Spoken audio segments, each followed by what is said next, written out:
Hi, I'm Natalia, President and founder of Incubate Art Exchange. Today I'm going to tell you about the art business, as well as why we do what we do and how you can get involved. But before I begin, let me tell you about where I grew up. In this little town in Croatia. That's right, my parents were artists and they were commissioned to rebuild a ruin here as part of an art grant. It was the kind of place where there was one restaurant, one bar, one convenience store, and 20 art galleries. Grozny was just as much crawling with art as it was crawling with tourists. So here's my dad. This is the costume that he built, which he loved to do at the carnival in Venice so that people would take pictures of him. I was not too pleased. Usually, when you see pictures of the two of us together, I'm angry at him for something. Here's my mom. In the bottom floor of our house, where our gallery was, there were art dealers and painters working together and selling art. And here is a picture of that house. I still remember putting down those checkered floors and that glass door. It doesn't belong to us today, but for context, here's what I look like right across the front door. Probably munching on mulberries and figs while laughing at tourists. Now that you believe me that I have this experience, you can clearly see I grew up in the art world. So I know quite a bit about how the business works. So next, let me take you to the dark side. So what do you think this number means? Besides being 99 upside down. Would this give you context? That's right.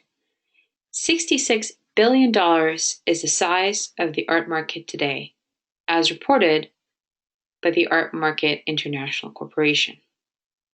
Now what's this? That is the percentage of that art that is traded hands from dead artists. That's right. Most of the art in the art market doesn't benefit current, living, young, up-and-coming artists. In fact, it gets worse. Here's a breakdown of where that art comes from. 13% of it is contemporary art, that's the newest on this graph, meaning artists born between 1920 and 1945. So it doesn't even include anyone born after the 50s, any baby boomers.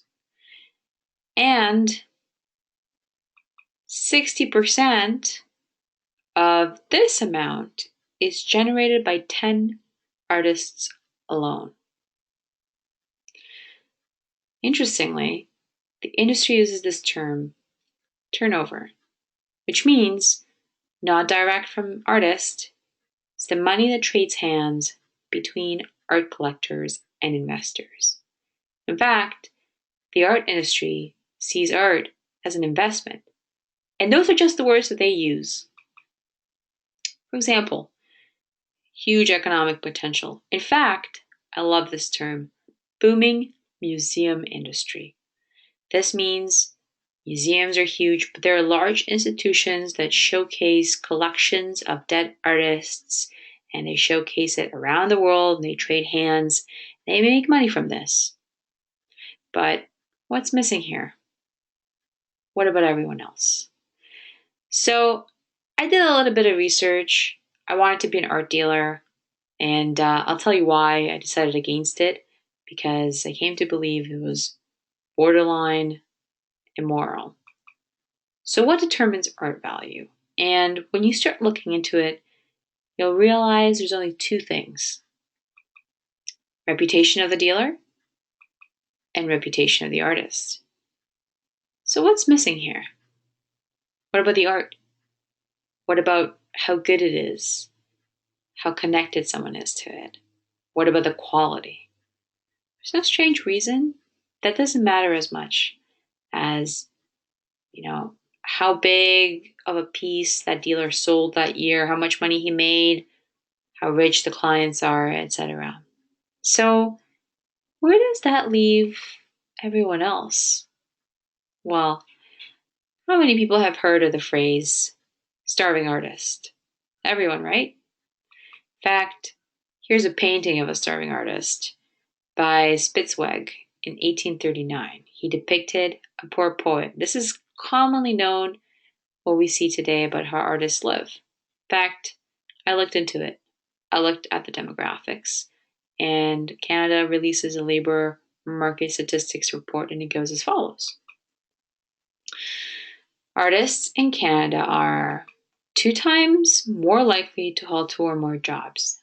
Think about how many artists that you might know that are doing art as a full-time career. Very few. But what's surprising is that they're twice more likely than any other labor force to have a bachelor degree. So they're a highly educated workforce, and they're some of the most underprivileged people in our society. In fact, the median income of an artist is $21K. That's just $1,000 above the poverty line. So, what's going on here? It seems that our society really does not value art. And the challenge with it is, because the artists are doing 2 or more jobs, they don't have time to focus on their art full time. They don't have time to become masters. So how can we expect, without patronage, without support, how can we even think that we could one day have a second renaissance? Where are those new artists going to come from if nobody's creating the environment for them to thrive? So this leads me to the next question. What's art? And why should we value it? A lot of times, you might know somebody who's an artist or thinking of studying art. The people around them will say things like, oh, what a waste of time, or you shouldn't really be doing that, or try to find a real career. Very frequently, people are discouraged from becoming artists. So, why should we care? Are they right? Does art serve no purpose in our society? Well, Scott McLeod, who is a graphic artist, had a very, very good definition that I really liked. And he said that art is anything that doesn't pertain to survival or reproduction. So think about that for a moment. We're not out to get money, we're not out to find a mate. So it's anything beyond that, which means it's actually what makes us human. Without art, we are an autopilot, trying to survive and reproduce day in, day out, without stopping and thinking about who we are, where we came from, what does it all mean? Now, how does the industry work? Well, let me break it down. Here's an artist. When they sell a painting to a gallery, the art gallery and the art dealer take 50% of the margin. If an artist is exhibiting at a gallery, they pay fees. In fact, that's how the gallery makes money. They're not really concerned about selling the artwork. They're more concerned about renting space. In fact, of the galleries in Toronto who are older than 2 years, I can tell you most of them have figured out how to exist just by renting studio space and exhibiting space. Other institutions put on festivals to quote unquote help artists, but they charge artists exorbitant fees. I've heard horror stories of my friends paying $2,000 to $5,000 for some really high-end harborfront festivals. And the challenge is there's no guarantee they're going to make anything back. Oftentimes, they don't sell anything. So there's a huge risk that the artist has to take on. The artist takes on all the risk. They handle everything, and there are no guarantees that they're going to be successful. What about the side of the institution? Well, they'll put on festivals, they'll charge tickets, they'll make money from the entry fee of the festivals, they'll make money from the exhibitors. They charge both ends of the spectrum. They charge for the artists exhibiting, they rent their space, and of course, they sell some of the art. So, you tell me, what's the problem? Well, Here's a pretty accurate depiction of the art industry. Snobby and unapproachable and arrogant and know-it-all. And yet, here's our generation with our values. Millennials are some of the most incompatible generation with the art business. So how can the art business hope to move forward and survive when millennials want to have meaning, they want to contribute to society, they want to help? They're not going to go out and buy art. They might not even want to buy art. So what do they want? What do millennials want more than collecting objects? Well, we think that they are seeking delightful but meaningful experiences.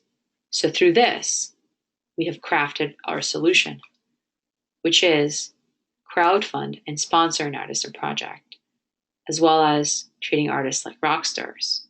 More precisely, here's what we do. We will connect you to our network of independent artists and local art galleries. And we will do that by throwing incredible art parties. Why? Well, the gallery gets free promotion, the artist gets free promotion, the artwork typically obtains 100 new people who come and see it. It's an exciting time, and the experience is relaxed. It's not an exhibit. So we organize events where you can meet the artist, you can meet the gallery, you can see the artwork, you can be exposed to a new audience, and you're going to help the artist.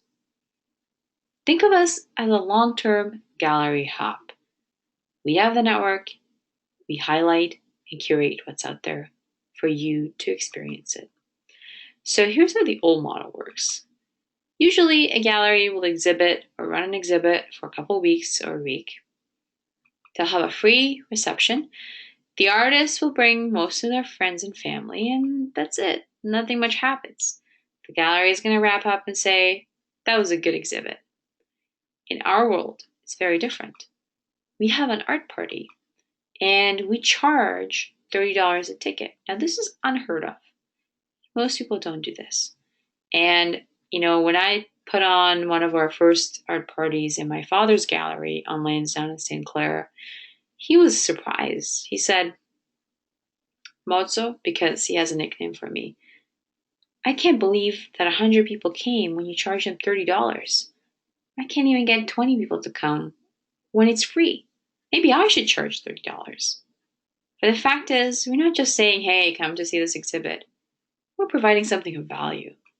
We're providing an art performance, an exhibit, a DJ, booze, food, photo booth, group paint, body paint.